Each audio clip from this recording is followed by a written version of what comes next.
Salut à tous, j'espère que vous allez bien. On se retrouve pour le débrief de ce grand match Real Madrid-Chelsea. 2-0 pour le Real Madrid, le meilleur club de l'histoire tout simplement. Encore une fois aujourd'hui, ils mettent tout le monde d'accord avec une équipe de Chelsea assez bancale. Cependant, je les ai trouvés pas mal en début de match, en première mi-temps, avec un très bon N'Golo Kanté parce qu'ils jouaient assez bas et Dieu sait comment on a du mal à jouer face à des équipes qui jouent bas. On a eu du mal pendant les 10 premières minutes, mais Chelsea n'a pas su jouer comme ça tout le long du match et d'ailleurs ils sont partis complètement en vrille. On va revenir sur le match de chaque joueur du Real Madrid aujourd'hui. On commence tout simplement par Vinicius qui a d'ailleurs été l'homme du match aujourd'hui. Dites-vous que face à Liverpool lors de son précédent match de Ligue des Champions, il a terminé homme du match en ayant lavé Trent Alexander-Arnold sur son côté et aujourd'hui c'était le tour de Reece James. Il l'a bouffé carrément, il l'a complètement lavé et aujourd'hui encore une fois il termine homme du match. Vraiment Vinicius, le niveau qu'il montre de plus en plus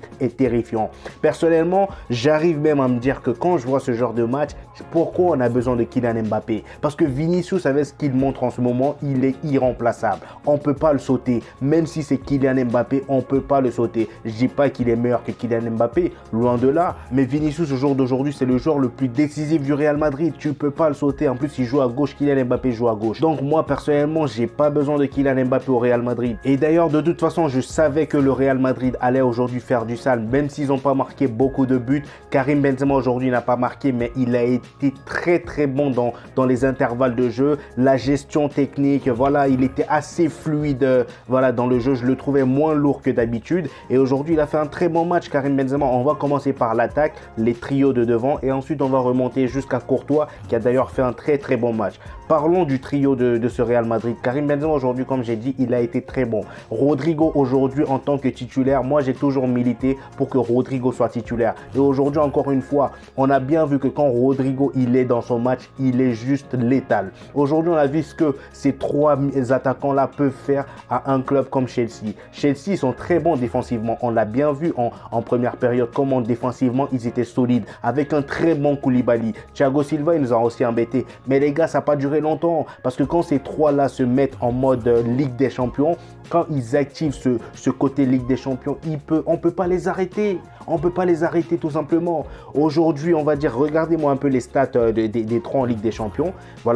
Depuis la saison dernière, Karim Benzema, c'est 17 titularisations et 18 buts marqués et 3 passes décisives. Vinicius, quant à lui, c'est 20 titularisations, 10 buts marqués et 10 passes décisives. D'ailleurs, là, il y a une passe décisive qui manque, celle d'aujourd'hui. Et les gars, Rodrigo, quant à lui, c'est 10 titularisations, 8 buts et 4 passes décisives. Qui fait mieux en Europe? Personne. C'est le meilleur trio en Europe en ce moment.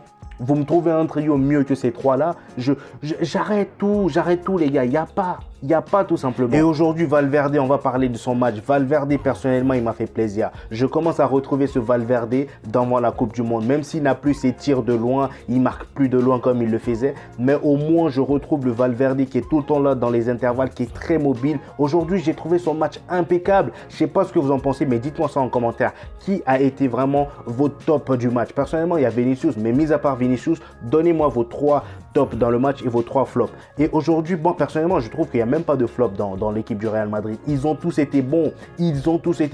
Je viens sur Modric, les gars. À 45 ans, le mec, il sort de sa maison de retraite pour venir donner des leçons de vie au club anglais. Pour venir donner des leçons de vie à Chelsea, à Liverpool. Le mec, il est trop bon. T'as l'impression...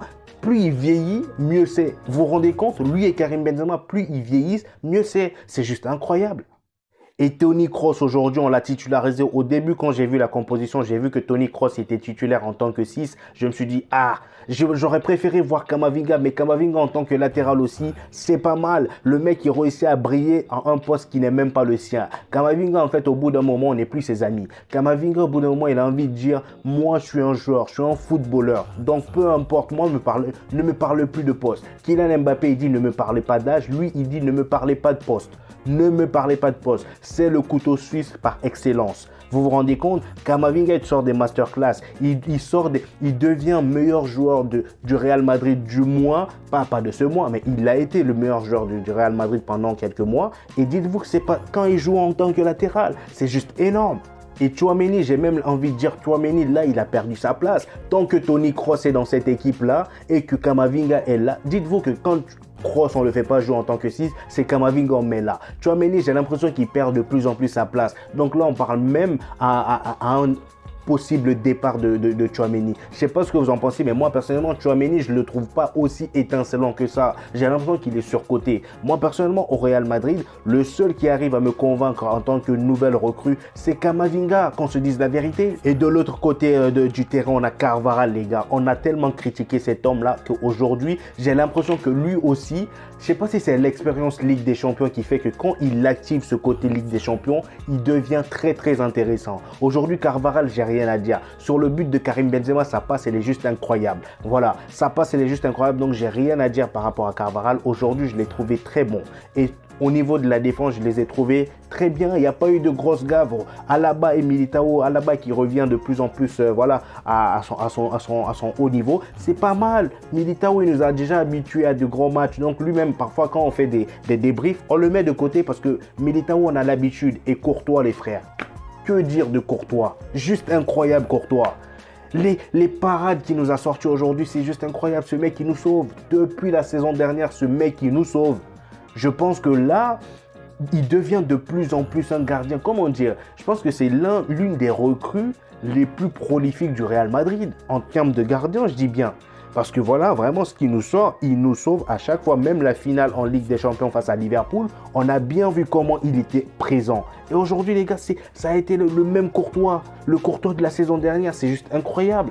Les gars, parlons un peu de Karim Benzema parce que j'ai l'impression que ce mec-là, encore une fois, comme Modric, plus il vieillit, plus il devient bon. J'ai l'impression qu'il a emprunté la clé de la Ligue des Champions à Cristiano Ronaldo. Parce qu'il s'est dit, Cristiano Ronaldo, bon, vu que tu quittes l'Europe et que tu pars à ton bled là, laisse-moi la clé de la Ligue des Champions pour continuer à faire du sale à ces mecs-là comme tu le faisais avant. Voilà, lui, il était au service de Cristiano Ronaldo et au jour d'aujourd'hui, Cristiano Ronaldo a dit, bon, je suis fatigué de les faire du sale, je te laisse la clé. Et là, la Ligue des Champions est devenue son jardin, les gars. C'est devenu sa maison. Vous voyez ce que je veux dire? La limite, Karim Benzema, c'est devenu Cristiano Ronaldo mèche blonde. Vous vous rendez compte? Là, Karim Benzema, depuis la saison dernière, les 9 derniers matchs de Ligue des Champions qu'il a joué, regardez-moi les statistiques de barre. Triplé face au Paris Saint-Germain, triplé face au match aller face à Chelsea l'année dernière. Au match retour, il t'a marqué un but. Aujourd'hui, il te marque encore un but. En fait, Chelsea, c'est devenu, on va dire, ses poteaux. C'est même pas ses poteaux, c'est devenu ses typés. Vous vous rendez compte? Là, il fait que marquer au club anglais. C'est devenu ses dada. Manchester City doublé. Match retour, un but et une passe D. Tu veux dire quoi, hein? Tu peux rien dire. Tu peux rien dire.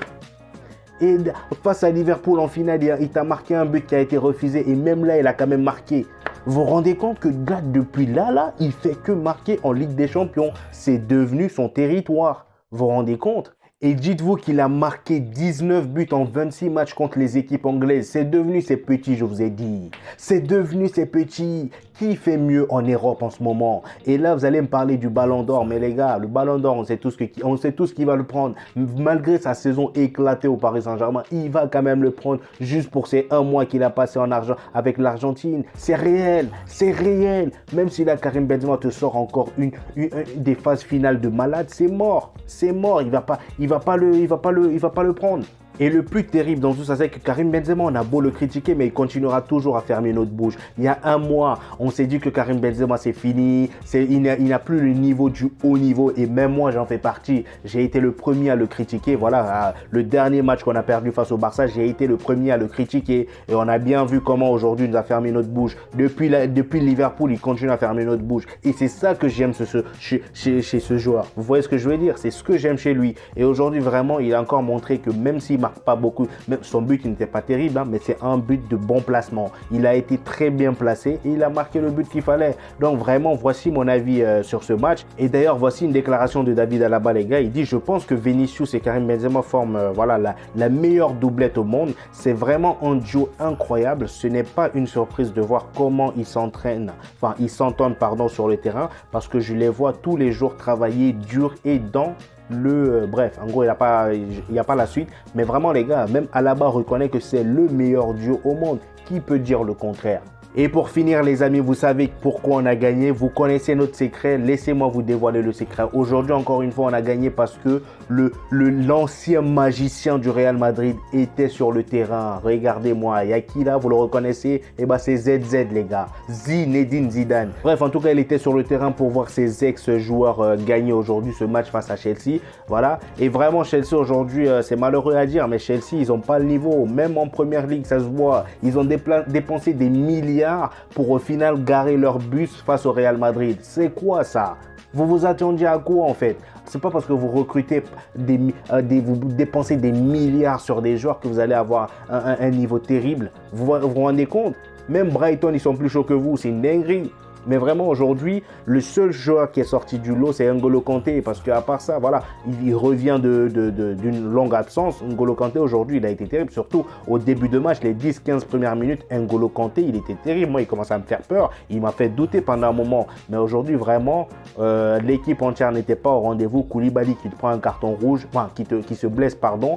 Lui, en fait, c'est devenu un cycle vicieux pour Koulibaly. Depuis son arrivée à Chelsea, il fait que se blesser. C'est n'importe quoi. Bref, je sais pas ce que vous avez pensé du match les gars, mais dites-moi ça en commentaire et likez la vidéo les amis s'il vous plaît pour m'aider, voilà, pour me soutenir si vous avez aimé la vidéo et abonnez-vous si ce n'est pas encore fait. Ici, on a toutes les infos du Real Madrid. Abonnez-vous massivement pour ne rien rater. On se retrouve au prochain épisode les gars. Peace!